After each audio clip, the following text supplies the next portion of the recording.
But moving on in the news, we've got some Pokemon news this week. Yes, Zach.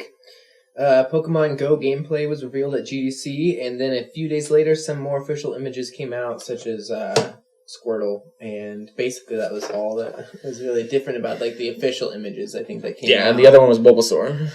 Or Ivysaur, actually. Technically. Technically, it was Ivysaur. Grassaur. Dankosaur. I kind of wanted to read this description that the Pokemon Company put out of Pokemon Go and just kind of see our thoughts on like these new mechanics that they've introduced. So like the full description is that just was released by Pokemon Company says, in Pokemon Go, players around the globe will explore their surroundings to find and catch wild Pokemon hiding in our midst. Some wild Pokemon appear only in their native environments. For example, water-type Pokemon may only appear near lakes and oceans. As players explore the world around them, their phones will vibrate to let them know a Pokemon is nearby. Once they've encountered a Pokemon, it can be caught by using the phone's touchscreen to throw a Pokeball. Pokeballs and other special items can be found at Pokestops, located at interesting places such as public art installations, historical markers, and monuments. As players progress through Pokemon Go, their trainer level will increase, enabling them to capture more powerful Pokemon and gain access to more items. Some Pokemon can be evolved if the same species is caught on multiple occasions. Pokemon eggs, which can be found at Pokestops, will hatch after players walk a certain distance. Players will be able to impress their friends by unlocking achievement medals that are earned by completing a variety of challenges. Nice. During gameplay, Pokemon Go players will be encouraged to join one of 3 teams and engage in gym battles with other teams. Once they have joined a team, players will have the ability to assign their Pokemon to empty gyms. Like Pokestops, gyms can be found at real locations in the world, and because only one Pokemon per player can be placed at a given gym, team members will need to work together to build a strong defense. A gym claimed by one team can be challenged by the other 2 teams. Awesome. You think that's awesome? Is there more? Yeah. With real-life surroundings providing a backdrop for encounters with wild Pokemon, this unique Pokemon game represents the next generation of Niantic's real-world gaming platform, which combines mobile location technology and augmented reality to create a game experience that motivates players to go outside and explore the world around them. For more information, visit Pokemon.com/go. www.pokemon.com/go. Yes. Or you can head over to patreon.com/Koppai Productions and support us. I'm doing the Greg Miller. And listen to our Patreon exclusive episode that focuses on Pokemon. Oh, yeah, absolutely. That actually is relevant. We have a Pokemon exclusive episode. I'm hoping to post a snippet from that this week. Maybe 2, maybe 3, maybe 4, maybe 5. Actually not, because then it's a gyp to the people that actually give us money. But very, very fun episode over there. Charlie in the comments can sound off of how amazing and worth the $1 that episode is. I asked him, Charlie, do you think this is worth $1? And he was like, yes. I think it was. So, it is. You have it there, folks. You have it there. If we need to have, like one of those accommodations or, what is it? Accolades trailers for, like they have for, video games that just come out or movies where it's just, Wall Street Journal says it's the best action movie this year.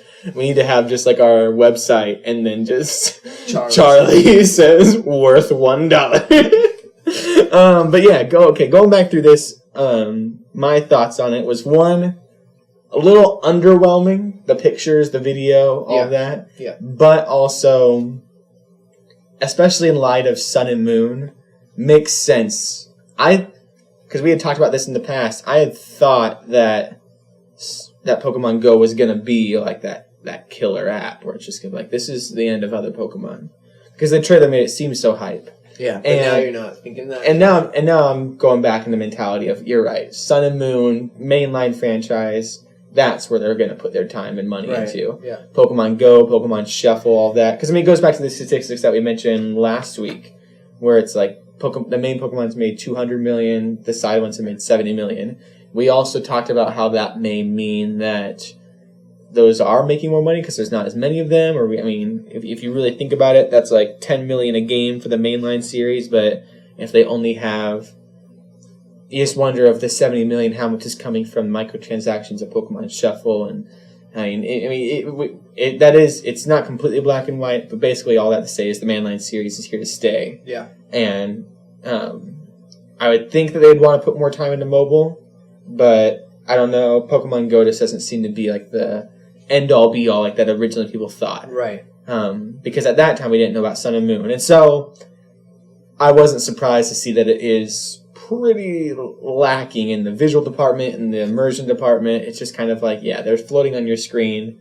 You see your couch behind, or it's you a see really cool, like they say, to get engaged with the outside world and to go out and maybe explore and throw in an element of Pokemon to it, like, and kind of have that immersion in a way where it's not replacing like these mainline games, but it is giving you a Pokemon reason to go out and do like social things and to learn and educate yourself on a whole bunch of there's going to be. I hope they really think through and don't just like randomly drop Pokemon wherever, like they did with that April Fool's Google Maps thing. That seemed to be kind of just random. Like, oh, we'll put a Charizard on top of the Empire State Building, because people love Charizard. Yeah. I hope it really is.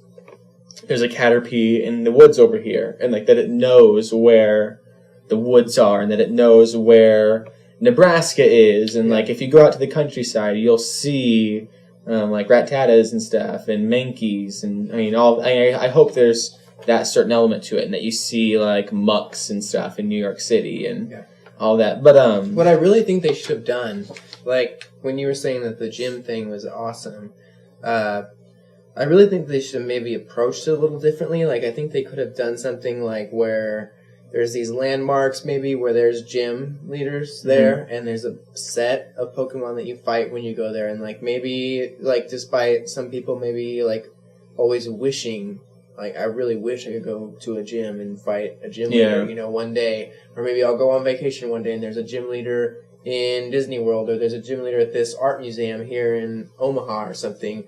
We could go there and finally fight a gym leader one day.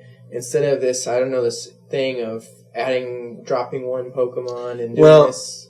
Okay, so I'll get to that real quick, and I'm going to come back. I want to talk about some of these other things, like because I think some of this other stuff's weird. But with the gym thing, like I work at the Mall of America in Minneapolis, and that's going to be a gym. I would think so anyway. Or it's definitely going to be a Pokestop. Yeah. It's the Mall of America. Yeah. And to go to work every day and drop off my Pikachu and be like, all right, Pikachu, and you're going to hold down the fort here, and I'm going to leave and come back, and it's like your Pikachu leveled up, or your Pikachu defended the Mall of America for this gym, like this team and stuff. Like people are going to be fighting over the Mall of America all the time. And to have that like at that location, that's like a contested area, and to put gyms in it that way is kind of cool. Yeah, it's kind of cool that it's taking a unique, different approach to it when it's not a replacement. Like when I was thinking it, kind of reading the story originally, I was wondering, because when we were initially, like we were talking about, when we first saw it, we were thinking about how this could possibly be a new avenue for Pokemon as like a main thing, like really taking the series and doing it like a direct translation of like, this is how the game works, this is kind of how this works. And so when I was reading that and seeing how there's these fundamental differences, it was like kind of a bummer to me. But then when I think about it a little bit harder and think about how we're still getting Sun and Moon, and it's going to be that we're still getting that, so this is a different thing, and there's some different mechanics, which does make it cool. It makes it exciting for me. So yeah, I'm coming around on that a bit more, because at first it was like, man, this is a bummer. I really wish it was a bit more of a direct translation of the games into a real world situation. But now it's like, all right, I still got that over there. There's new ones coming. This is totally different, and there's some cool, new, unique. Yeah, because I feel like there's going to be like an online discussion and a hashtag. There's going to be like a community aspect to Team Red took back the Mall of America. Yeah, like we got that's our gym now, and there's going to be. I mean, just like you wanted, like with going and having a traditional gym battle, you have that, only now it's just with actual other people, and the other people are the gym leaders. Yeah. Which is a cool perspective of it and stuff, which, if you think about it, in the Pokemon world, the people that are in the gyms are just another team that all filled up this room, and they just took over it, basically. Yeah. And you go in there as a little punk kid and just knock them all out. Yeah, some like 13-year-old kid's the gym leader, usually. So it's like, because Brock and Misty, how old were those kids? I don't know. Gym leaders. Well, Brock, I think, was always a little bit older, because he had, like, younger brothers they took care of and stuff. Right. And Misty was, like, a group of sisters. They were, like, I mean, at least in the anime. Yeah. And Pokemon Yellow, I think, in the original Red and Blue, which is, like, a bunch of swimmers. They all honestly seemed about the same age. Lieutenant Surge, though, used to be a lieutenant. He was like from the military. That guy was hard knocks. Like even the guys that you go up to and talk to on the way in, they're like, Yeah. watch out for Lieutenant Surge. He's gonna bust you up. There's some things about, like, there was a big war in Pokemon history or something. I don't know about that. Yeah. We can't really get into all that right now because we don't have too much time left on our podcast. We gotta kind of move into the other stories. Oh, yeah, we do. We only have an hour on this particular recording, actually, like, limited our time for it. So, and even less because I gotta get to dinner. Yeah. And, so yeah, but that oh man, we need to do like another Pokemon exclusive Patreon episode where we talk about There's that war. so much. That theory of the war is insane. But it's a real quick touch on Pokemon Go and wrap up this snippet. Pokemon eggs make sense. You walk around, you have an egg. Totally. That'll be so fun when it hatches. And you're like, I'm on my way to work, and it's just like, oh yo, Togepi hatched. And then leveling or evolving Pokemon by catching more of that Pokemon seemed a little weird, but I guess it makes sense. You'd think you just walk and battle with them more. Maybe that's one way to do it. And then like I said, I hope they just isn't just random of where they are, but that they actually have a reason that the more metal type Pokemon are in the city and more grass type Pokemon are in rural areas. But